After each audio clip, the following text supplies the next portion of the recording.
Okay, Richard Skinner is here from Local12.com. Dave Collins, a former Reds player and coach. Guys, you saw the poll question regarding the home run derby. They are instituting some changes this year, try to speed it up a little bit. So will you watch the home run derby because of the changes, because you just would anyway, because it's here, or Dave Collins will take a pass altogether? I'll definitely watch it because it's here. In fact, I'm going to take my stepson Connor to the game, so I'll definitely be there. But in a normal season, not here, you wouldn't be interested? I would probably watch it. Okay. He'd watch a bunt and run contest. Yeah, Come on, yeah. You don't care about. You couldn't hit home runs. I tried to get in those. Yes, you did. Yes, you did. And they realized, wait a minute, you can't hit those. He'd win a bunt and run contest. Yes, he would. Still today. You'd win a home run derby, though, right? I wouldn't win a home run derby. I'm like Dave. I'm Would a you watch? I'm a slap and run guy. The only time, honestly, I ever thought was really cool was the year that Josh Hamilton in old Yankee Stadium went crazy. And it took me. It was one of those. I actually was flipping through and I saw it. and I went, oh, he just hit one. Let me see if he hits another one. He hit another one, and it kind of built. 20-something. It just, yeah, I think it was 24, something crazy, whatever the number was, crazy number. But I just had never got into those skills contests. I don't think they do anybody any good. I think it screws up guys' swings. I mean, years ago, remember, they tried to make this like a skills contest across the board. Fielding, relay throws. Barry Larkin hurt his elbow one year doing it. I do like, if I was going to go, and in fact it's here, I think that part's cool, seeing it in person. You know, you make a good point about messing up guys' swings following the home run derby, because, Dave, you alluded to this last summer. Todd Frazier was not the same following his runner-up finish in the home run derby last year in Minneapolis. No question about it. I mean, it took a lot out of him, and it takes a lot out of a lot of players. I mean, I think it's really important to try to get rest during the AllStar break. If you are playing in the game, you're going to play hopefully 3 or 4 innings and then get out of the game.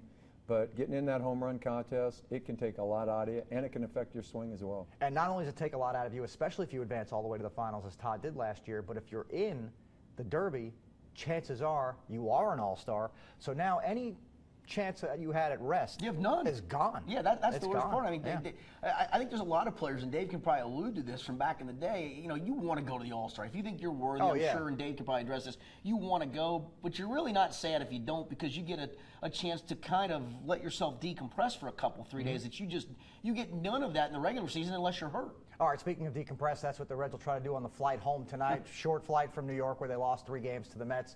You know, it was kind of unfortunate. We talked about this earlier in the show. They're 1-1, locked in a tie, a pitcher's duel with Matt Harvey. That's a chance to win a baseball game against one of the better pitchers in the National League. And then, of course, the rain comes. It's suspended. They resume today. They lose in 13 innings. That may have been their opportunity, their best, to win a game in this series. Yeah, and maybe carry that over into the second game today. Instead, you go 7 innings in today's game and don't get another run and lose that, and then play terrible baseball in the second game. I mean, you're having some problems with your shortstop right now, making too many errors, and they cannot hit right now. So, yeah, it was disappointing because, you left Saturday going, all right, just find a way to eke this one out, and then, boy, you got a chance to win the series. Instead, you get swept, and you go from maybe thinking you're fighting right back to 500 to being 6 back under again. Dave, what can they do at shortstop? Because Eugenio Suarez is really struggling over there, and it shows how much Zach Cozart has missed. Not only his bat this season, Zach was having a great season at the plate, but in the field as well. Yeah, you don't realize what you have sometimes until it's not there. And Zach Cozart, even though he didn't hit well last year, he played Gold Glove caliber baseball out there defensively, and was playing that way again this year. Suarez right now is not even making the routine play, and with the way their club's going, with their pitching staff, trying to score runs, a lot of close games right now. Defense wins games, and they can't afford to give out 4 outs in an inning, and they've done it several times, and they've paid for it. Devin Mesoraco will remain in New York City to have his hip surgery finally tomorrow. Richard Skinner, I know we got a long way to go until next February, really, when pitchers and catchers report. But did the Reds wait too long to pull the trigger on this surgery? Again, I'm just going based on what we all heard, even a month or so ago, that he could have waited till after the season, had the surgery, been ready to go back for spring training. So if we're talking, even another 3 months from now or thereabouts, and he goes ahead and has it now, then probably not. But I'm one that says, hey, if you can get it, the quicker you can get it, the quicker you can get the rehab done, the quicker you can be ready to go, the better. I'll lean towards the fact that if it's based on that earlier prognosis, that he's back and ready to go for spring training. All right, we saw a battle of 2 great young pitchers. Steven Matz for the Mets obviously did an unbelievable job, went 3 for 3 with 4 RBIs. But did you see anything from Josh Smith, the youngster for the Reds, who made his second big league start today? Well, he kept him in the game, and he pitched out of trouble a couple of times. But the one thing I've noticed about him is he doesn't trust his stuff enough to get ahead of hitters, and you've got to get ahead of hitters. And that's the funny thing too, Dave, because in the minors he didn't walk anybody. I mean, that was the thing, he didn't walk anybody in the 2 starts so far. He's had a whole lot of problem doing that. And his pitch count's been up early in the game, And I think a lot of it is just because he's nibbling. He's not going after hitters.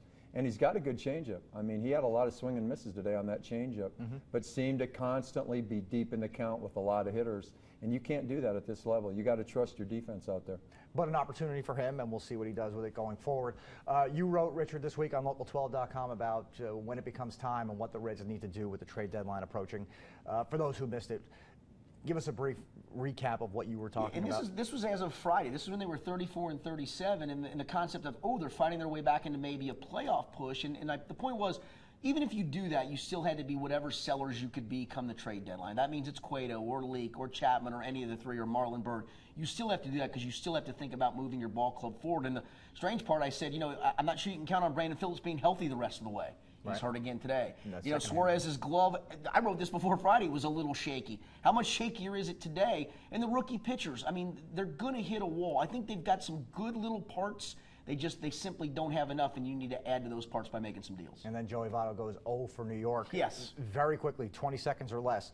Who yields the biggest return in a trade? Everybody assumes it's Cueto, but maybe it's Chapman.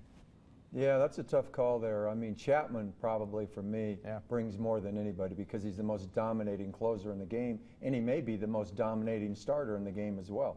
All right, Dave Collins, Richard Skidder, thanks so much, guys. Thanks. Be sure to get the Skinny from Skinny on Local12.com.